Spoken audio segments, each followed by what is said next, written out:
Well, welcome back. Some stories help us remember that there is good in the world, and this is certainly one of them. It began about a week ago Friday when a 70-year-old man collapsed while running on the track at the Bloomington Community Center. Well, immediately, people jumped right in to help, performing CPR and using a defibrillator to get him breathing again. It's likely they saved his life. Well, this morning, we're bringing the survivor, Ron Burr, together with some of his rescuers. We have Danelle McGraw, who's a nurse who jumped in to help, Daniel Ostrom, a community center employee who grabbed the defibrillator, and Kim Harkins is director of the Minnesota Resuscitation Consortium at the U of M. She's got some great tips to let everybody know how to save lives. Good morning to all of you, and thanks for joining us. We appreciate it. Morning. Thank you, Ron, for being here. Wonderful to see you. It's nice to be here, believe me. I bet. Well, talk to me a little bit. You've met your rescuers for the first time today? I knew Dan from the activity center. I'd seen him. Yeah? I didn't realize that he was involved in my situation, but Right. it was good to see him this morning. And Did you know all the people? So you didn't know everyone who was involved? I didn't know anybody who was involved until I stopped at the activity center Friday afternoon and talked to the director, and he told me how it all went down. Yeah. So how are you doing today? How's everything going? Pretty good. Yeah? Pretty good. Yes. And you're a runner. You've had some problems in the past, but this was a surprise because it was pretty far in the past. It was, yeah, it was. It was a complete surprise. Okay, all right. Surprise. Well, Danelle, let's talk about how you jumped in to help. What was the situation? Ron was running around or running in front of you? Actually, I'm not really sure. I think he was on the track running, but what happened is I was there watching my son's basketball game, and a friend sitting next to me said, I think somebody went down on the track, and I looked up and it looked like several people were hovered over someone. So being the nurse I am, I said I need to go and ran upstairs, and when I got up there, the AED was next to Ron. Somebody had started briefly doing CPR. I said, I'm a nurse, can I help? And they said yes. So I said, we need to get the AED on. That's so the defibrillator? Is the that what an AED? defibrillator, yep. So we got the defibrillator on. It shocked him a couple times, and then we resumed with chest compressions. And eventually he started breathing again on his own, and then at that point the paramedics arrived.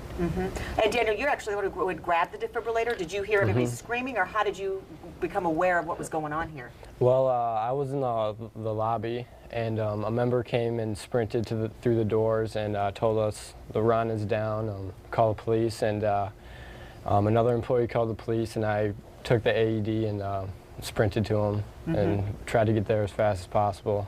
And you knew Ron, right, Yep. from being a frequent customer? So when you know somebody and you know they're in trouble, I mean, I guess that's a little bit, that's tough. Yeah, it was really scary. Yeah. And, I couldn't really think. Everything was just happening too quick, and, thank God Danelle was here, the nurse who helped out a lot. And Danelle, was it tough to get his heart going again and to get him going again? I heard it took a few times. It did. Like I said, the automatic internal or external defibrillator actually ended up shocking him a couple times. We needed to do CPR for a few minutes, and then he was defibbed again with the AED, and then had to continue with chest compressions, and then eventually he did start breathing on his own. I mean, for those of us who are maybe untrained, I mean, just to keep focused and to keep calm when you know somebody's life is hanging in the balance and you're trying to help. How do you do that? Is it just your training and I guess I think it probably is my part of my training, and I don't think you can ever, to be honest with you, be trained enough. So I would encourage people to, if you've had training in CPR, to continue to get training, keep your certificate current, because it is kind of a little bit of a nerve-wracking situation when you do get caught, regardless of who you are. Sure. But everybody that was there to help did a great job. There was a young girl that stood next to Ron, and she kept encouraging him and telling him, stick with us. Could you remember any of this? On the way. No. Absolutely nothing. Which I thought was very mature of her. So everybody just did a remarkable job. And Kim, let's talk about that. She was talking about, remaining calm and training. Is she right? Is it all the training keeps you calm in situations like this when it's so necessary to do so? Well, I think that confidence in skills is probably a really big thing, and knowing what to do, some of the simple steps even for the average layperson really can help them have that confidence to jump in and help. I know we've really been encouraging people, not only healthcare professionals who get the certification type training, but even lay rescuers to have frequent contact. We have CPR mannequins at fairs, at events, because when somebody suddenly collapses, I mean, their chance of survival is less than 7%, and we know that bystander CPR and quick AED use can increase that chance of survival 2, even 3 times.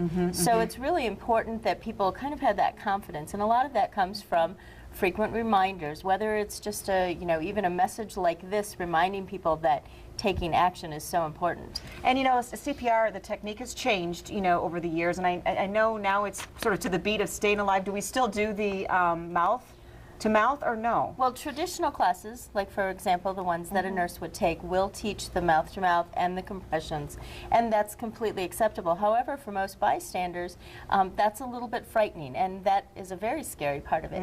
And so compression-only CPR has been shown to be very successful, and really encouraging people to start doing something versus waiting for other professionals to arrive. We have time for just a little quick demo, if you could, for anybody watching, just a quick reminder here. So when somebody suddenly collapses, this group did everything right. They got 911 going, they got the AED there, all those life-saving things, and somebody started CPR. So CPR is as simple as putting the hand, one hand in the center of the chest, interlocking the other over, making sure your body is straight up above them, and compressing down hard and fast, compressing at least 2 inches, 100 beats a minute. So just like you said, to the beat of staying alive. And just continuing those compressions, even while somebody's putting the AED on. Oh, you continue even while that's going on there, exactly. Okay. Once the AED is turned on, the nice thing about AEDs, and I'm sure you guys saw it, is the voice prompts tell you exactly what to do. So you have somebody who's doing compressions, 911's on the way, as soon as that AED gets there, taking it out, following the pictures, simple and easy, put them on the chest, exactly where the pictures show. And as soon as that AED gets going, it'll actually tell you to stop doing compressions while it analyzes and looks for that very specific shockable rhythm. And then it'll go ahead and deliver the shock, and it even prompts you to go back and continue doing compressions. So just listen, and you should do it correctly. Until professionals arrive, and then they can take over doing those additional steps that maybe as a lay rescuer it's a little bit more challenging. All right, well, some life-saving lessons right there, and certainly a great story. We love happy endings, so thank you to all of you. We appreciate it, and we're glad you're doing well, Ron. Thank you. All right, we're going to send it over to Marina now for a look at